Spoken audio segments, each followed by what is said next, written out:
चलिए वीडियो को स्टार्ट करते हैं। तो सबसे पहले हमें दिया है चूज द करेक्ट ऑप्शन। तो यहाँ पर मैं डायरेक्ट आंसर लिख दिया मैंने, तो आप लोग अपने क्वेश्चन पेपर से मैच कर लेना। तो आपको सबसे पहले choose the correct option from the given 4 option for each question. तो यहाँ पर मैंने ऑप्शंस नहीं लिखे, मैंने डायरेक्ट आंसर लिख दिए। तो आप लोग अपने क्वेश्चन पेपर में चेक कर लेना। तो हमारा फर्स्ट क्वेश्चन है, which of the following is related with the graphic aspect of English. तो इसका करेक्ट आंसर होगा राइटिंग। फिर which kind of process acquisition is, तो इसका आंसर होगा unconscious. Study of self evident truth is, इसका answer होगा करेक्ट मेथड। फिर हमारा फोर्थ क्वेश्चन था, which one is the guiding principle of role playing. तो इसका करेक्ट आंसर होगा ऑल ऑफ द अबव। फिर फिफ्थ था हमारा, the last question to be asked in introductory part of lesson planning must be. तो इसका answer होगा interesting. तो आप अपने क्वेश्चन पेपर में चेक कर लेना कि ये ए था, बी था, सी था या डी था। यहाँ पर मैंने डायरेक्ट आप लोगों के साथ आंसर शेयर किए हैं। उसके बाद हम लोगों को दिया था फिल इन द ब्लैंक्स। तो फिल इन द ब्लैंक्स में जो फर्स्ट वाला है, when a child learns a language systematically it is called second language. तो वहाँ पर डैश था, तो वहाँ पर आएगा सेकंड। फिर pedagogic analysis is related with dash. तो हमें 3 ऑप्शन दिए, तो उसका आंसर होगा लर्निंग आउटकम्स। फिर pair work in classroom shows. तो क्या होता है, पेयर वर्क से इंटरेक्शन होता है, तो उसका करेक्ट आंसर होगा इंटरेक्शन। फिर एक traditional method of lesson planning is dash. तो 3 ऑप्शन थे, हर्बर्टियन, सीनर, पेवलॉव अप्रोच। तो कौन सा अप्रोच है, तो वो होगा हर्बर्टियन अप्रोच। फिर rating scale is a dash of evaluation. Tool, technique या मेथड। रेटिंग स्केल क्या है, तो वो टेक्निक है इवेल्युएशन की, तो उसका करेक्ट आंसर होगा टेक्निक। इसके बाद हमें क्वेश्चन दिया है, answer the following question in a single sentence. तो सबसे पहला क्वेश्चन है, व्हाट इज सिलेबल। सिलेबल क्या है, तो a syllable is a unit of organisation for a consequence of speech sound. फिर व्हाट इज कॉन्सेप्ट मैप। तो a concept map is a graphical representation of interconnected concepts to explain an idea और a field of knowledge. It usually takes the form of a network analysis. The third question is, what do you mean by lower order question? The lower order question are those that require brief thought and a basic amount of understanding of an already learned subject or area. तो इसमें आप ये answer लिख सकती हैं। इसके बाद fourth हमें दिया था, what is functional grammar. The grammar that puts together the patterns of the language and the things you can do with them is called a functional grammar. That is, it is based on the relation between the structure of a language and the various functions that the language. फिर next question है, what is diagnostic evaluation. तो diagnostic evaluation means to diagnose और discover the students difficulties while learning and assess the problem accurately. फिर हमारा question number 4 से start होते हैं हमारे क्वेश्चन आंसर। तो हमारा फोर्थ क्वेश्चन था, what are the 4 main aspects of study of a language. So there are 4 basic aspects of language that have been studied: the phonology, syntax, semantics and pragmatics. इसके बाद हमें fifth question है, write the difference between method and approach of teaching. तो यहाँ पर approach is the way in which something is approach, method is the way in which something is done. अब इसके बाद हमारा सिक्स क्वेश्चन है, what do you mean by pedagogic analysis.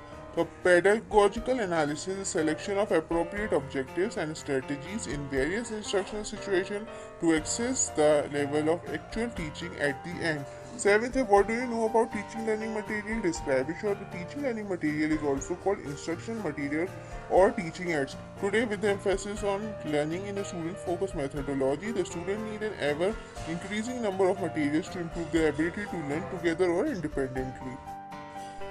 फिर next question है हमारा question number 8, what is statement of aim in a lesson plan. The purpose statement is a one sentence description of what you want student to learn और learn about. It is used to clarify the intent और goal of the lesson. It work best if it is non behavioural.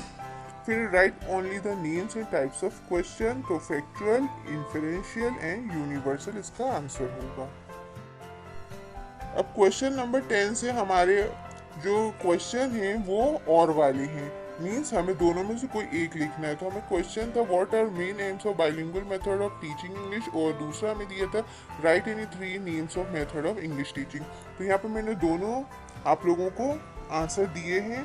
तो सबसे पहले जो ऊपर वाला answer है वो हमारा है, what are main aims of bilingual method of teaching English का।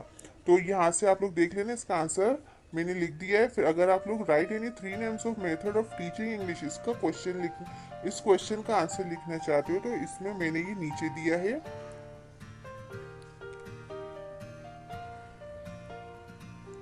तो यहाँ पर मैंने दिया है the direct method. The direct method is also known as oral और नेचुरल मेथड.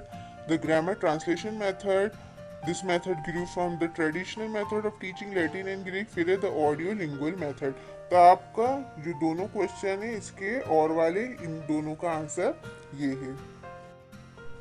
तो हमारा नेक्स्ट क्वेश्चन है question number 11. What are the difference between language acquisition and language learning. और में दिया हमें what are the major challenges of learning English in India. तो ये क्वेश्चन भी हमारा और में दोनों में से हमें एक करना है. तो यहाँ पर मैंने दोनों का आंसर लिख दिया. आपको जो भी अच्छा लगे आप दोनों में से कर सकते हैं. तो सबसे पहले मैंने आंसर लिखा है डिफरेंस बिटवीन लैंग्वेज एक्विजिशन और लैंग्वेज लर्निंग का. तो अगर आपको ये लिखना है तो आप ऊपर वाले लिख लेना. और के बाद मैंने जो सेकंड वाला पार्ट है इसका what are the major challenges of learning English in India, यहाँ पर मैंने इसका आंसर लिखा. तो दोनों में से आपको जो सही लगे आप वो लिख सकते हैं. और आप चाहें तो इसको थोड़ा सा बढ़ा भी सकते हैं अपने हिसाब से. फिर हमारा नेक्स्ट क्वेश्चन है what are the old and new methods of teaching English, write only their names. फिर और में है prepare compound substitution table, taking any example that is used in substitution table method of teaching English. तो सबसे पहले मैंने answer लिखा है old and new method of teaching English का. तो अगर आपको इसका आंसर लिखना है तो यहाँ पर मैंने लिखा है one of the oldest method for teaching people a new language is the grammar translation method. और न्यू मेथड्स भी मैंने लिखी हैं task based approach, project based approach, lexical syllabus using smartphone in the classroom.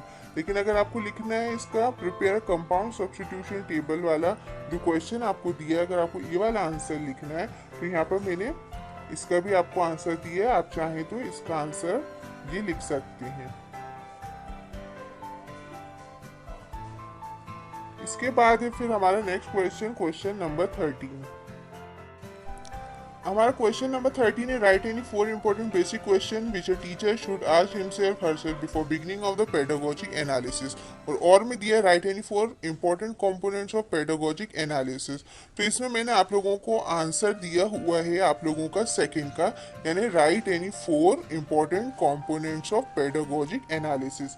तो जिसको अगर ये वाला क्वेश्चन का ये वाला पार्ट लिखना है और वाला, तो आप लोग इसका आंसर ये लिख सकते हैं.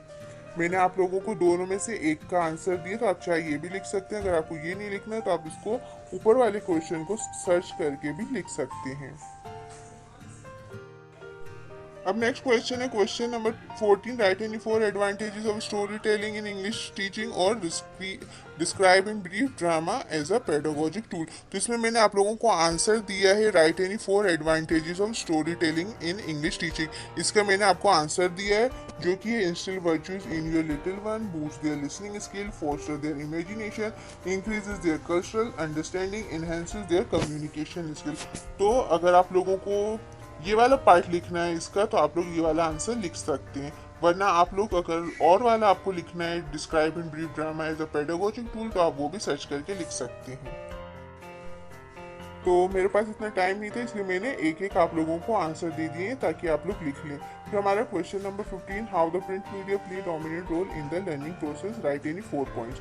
और में दिया है what do you know about print media. तो इस क्वेश्चन में जो और वाला है हमारा what do you know about print media, मैंने इसका आंसर आप लोगों को ये दिया हुआ है. तो आप चाहें तो इसका आंसर ये लिख सकते हैं. ये फुल मैंने यहाँ पर एक्सप्लेन कर दिया है.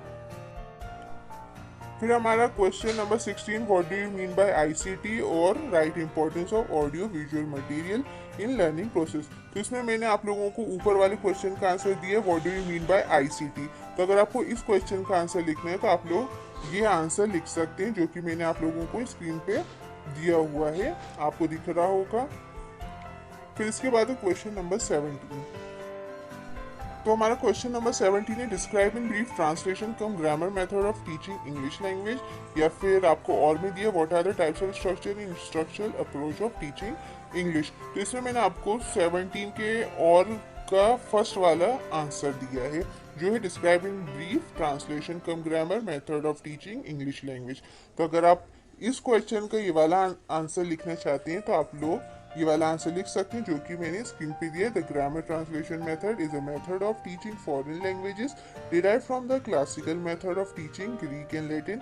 इन grammar translation classes student learn grammatical rules and then apply those rules by translating sentences between the target language and the native language. इसके बाद मैंने कुछ पॉइंट्स दिए हैं। Grammar rules are presented and studies explicitly. The primary skills to be develop are reading and writing. Hardly any intention is paid to speaking and listening skills. इसके बाद है हमारा क्वेश्चन नंबर 18। तो ये क्वेश्चन भी आप लोगों को और में दिया है। तो इसमें मैंने जो फर्स्ट वाला है question, explain the role of radio in English language learning, इसका आंसर आप लोगों को यहाँ पर दिया हुआ है। लेकिन अगर आपको एडवांटेजेस लिखना है AVETS के टीचिंग लर्निंग प्रोसेस में तो आप सर्च करके लिख सकते हैं। लेकिन अगर आपको ऊपर वाला क्वेश्चन लिखना है, explain the role of radio in English language learning, तो आप ये वाला आंसर लिख सकते हैं। इसके बाद है हमारा question number 19। What are the main language competencies that should be assessed by teacher through CCE और describe in brief different types of tools of evaluation. तो यहाँ पर मैंने आप लोगों को आंसर दिया है शॉर्ट में, आपका describe in brief different types of tools of evaluation, इसका आंसर दिया है। तो आप चाहें तो ये जो मैंने आप लोगों को कुछ टूल्स बताए इसको आप इलेबरेट करके लिख सकते हैं। तो मैंने दिया achievement test, anecdotal record, cumulative record, checklist, rating scale, questionnaire और ऑब्जर्वेशन। तो ये सारे आप लोगों के टूल्स हैं इवेल्युएशन। तो अगर आप उसको सर्च करेंगे तो आपको इजीली मिल जाएगा, तो आप लोग उसको आसानी से एक्सप्लेन भी कर सकते हैं। तो ये आप लोगों के पेडागोजी ऑफ इंग्लिश के फर्स्ट ईयर के आपको सॉल्यूशन पेपर। तो अगर आपको मेरी वीडियो अच्छी और इन्फॉर्मेटिव लगी तो वीडियो को लाइक करें और अपने फ्रेंड्स और फैमिली के साथ भी इस वीडियो को शेयर करें।